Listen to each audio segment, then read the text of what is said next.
Indian stock மார்க்கெட்டில் ஒரு புதிய திருப்பத்தை கொண்டு வரணும். முக்கியமாக தமிழில் வேரியஸ் மென்டார்ஸ் கிட்ட கற்றுக்கிட்ட, ஹிந்தியில் இங்கிலீஷில் கற்றுக்கிட்ட விஷயத்த எனக்கு ஒர்க்கான எக்ஸ்பீரியன்ஸை பர்சனலாக நான் உங்கள் கூட ஷேர் பண்ண போகிறேன். முடிஞ்ச வரைக்கும் டெக்னிக்கல் வேர்ட்ஸ் யூஸ் பண்ணாமல் உங்களுக்கு நான் சொல்ல பார்க்குறேன். நீங்கள் உங்கள் டைமுக்கு மதிப்பு கொடுக்கறத காட்டிலும் நான் ரொம்ப மதிப்பு கொடுக்குறேன். ஏன்னா ஸ்டாக் மார்க்கெட்டில் டைம் ஒரு மிகப்பெரிய மேஜர் ஃபேக்டர். கண்டிப்பாக இந்த வீடியோ உங்களுக்கு மிகப்பெரிய ஒரு வேல்யூ கிரியேட் பண்ணுன்றதை நான் நம்புகிறேன். இந்தியாவில் நம்ம பேசிக்கிட்டு இருக்கிற இந்த நேரத்தில் சுமார் 130 கோடி மக்கள் இருக்கிறாங்க.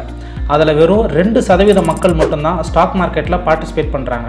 அதாவது 2,60,00,000 மக்கள் மட்டும்தான் ஸ்டாக் மார்க்கெட்டில் பார்ட்டிசிபேட் பண்ணுறாங்க. அந்த 2,60,00,000 மக்கள்லையும் வெறும் 5% மக்கள் மட்டும்தான் ப்ராஃபிட் இல்லை சக்ஸஸை நோக்கி ட்ராவல் பண்ணுறாங்க. அதாவது வெறும் 13 லட்சம் மக்கள் மட்டும்தான் சக்ஸஸை நோக்கி போகிறாங்க. மிச்சம் இருக்கிற 95% மக்களோட நிலைமை என்னன்னு கேட்டால் அது அவங்களுக்கே தெரியாது. ஸ்டாக் மார்க்கெட்டில் மக்கள் ப்ராஃபிட் பண்ணாமல் இருக்கிறதுக்கு என்னென்ன காரணமாக இருக்கும் நீங்கள் நினைக்கிறீங்க? 1, லேக் ஆஃப் அவேர்னஸ். 2வது லேக் ஆஃப் நாலேஜ் இல்லை எஜுகேஷன் அப்படின்னு கூட சொல்லலாம். 3வது ஸ்கியூடு பெர்ஸ்பெக்டிவ். ஏன்னா ஒருத்தருக்கு மார்க்கெட் பற்றி என்னன்னே தெரியாது, அவருக்கு அவேர்னஸே இருக்காது. 2வது அவருக்கு அவேர்னஸ் இருந்திருக்கும், மார்க்கெட்னா என்னன்னு தெரிஞ்சிருக்கும், ஆனால் அதை பற்றின ஒரு பெரிய புரிதல் இருந்திருக்காது. 3வது அவருக்கு ஒரு மிகப்பெரிய பறந்து விரிந்த ஒரு மனப்பான்மை இருக்கும். ஏன்னா அதில் வேரியஸ் இன்ஸ்ட்ருமெண்ட் இருக்குது ஸ்டாக் மார்க்கெட்டில், அவருக்கு எது அது செட் ஆகுன்றதே அவருக்கு தெரியாது. உதாரணத்துக்கு ஒரு 100 ரீட்டைல் பார்ட்டிசிபென்ட்ஸ் ஸ்டாக் மார்க்கெட்டுக்கு வராங்கன்னு வச்சுப்போம். உங்களை மாதிரி என்ன மாதிரி வந்தவங்க எப்படி வந்திருப்பாங்கன்னு நினைக்கிறீங்க? ஃப்ரெண்டு சொல்லி, இல்லை இன்டர்நெட்டில் பார்த்து, இல்லை சொந்தக்காரங்க ஏதோ சொல்லி அந்த 100 பேர் உள்ளே என்ட்ராயிருப்பாங்க. வந்த 100 பேரில் 95 பேர் என்ன பண்ணுவாங்கனாக்கா அவங்களுக்கு தெரிஞ்ச அந்த கொஞ்சம் நஞ்ச நாலேஜ் வச்சு இமீடியட்டாக மார்க்கெட்டில் ட்ரேட் பண்ண ஆரம்பிப்பாங்க. ஸ்டாக்ஸை பை பண்ணுவாங்க, செல் பண்ணுவாங்க.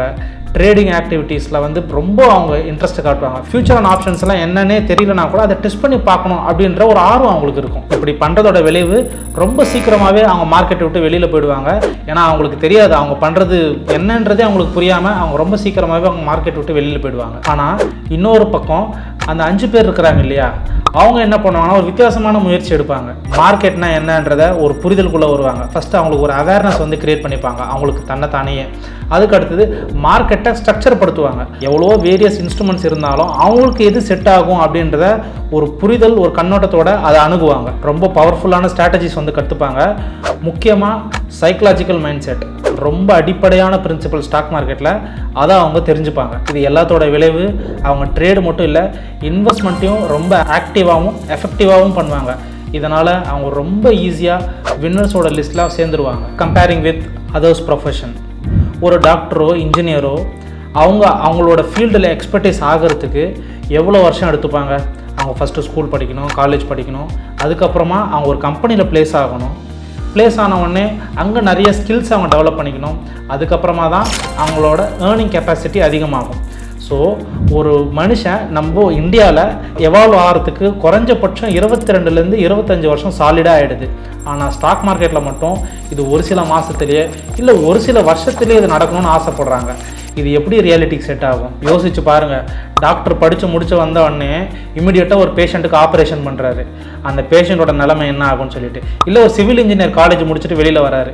இமீடியட்டாக நான் படிச்சிருக்கிறேன், காலேஜில் 4 வருஷம், நான் இமீடியட்டாக ஒரு பில்டிங் கட்டணும்னு ஆசைப்படுறாரு அப்படின்னா அந்த பில்டிங்கோட நிலைமை என்ன ஆகுன்றது உங்களுக்கே தெரியும். ஸோ எக்ஸாக்டாக இதே தான் நீங்கள் உங்கள் பேங்க் அக்கௌண்ட்டுக்கு செஞ்சுக்கிட்டு இருக்கிறீங்க. சரி விடுங்க, இனி வர வீடியோவில் ஸ்டாக் மார்க்கெட்னா என்ன, அது எப்படி ஃபங்க்ஷன் ஆகுது, ஏதோ ஸ்ட்ராட்டஜிஸ்ன்னு சொல்கிறாங்களே அப்படின்னா என்ன, இதை பற்றி இனி வர வீடியோவில் தெளிவாகவும் விளக்கமாகவும் பார்க்கலாம். நிஜமாக உங்களுக்கு பிடிச்சிருந்ததுன்னா இந்த வீடியோ கீழே கமெண்ட்டில் வேல்யூன்னு டைப் பண்ணுங்கள். See you in the next video.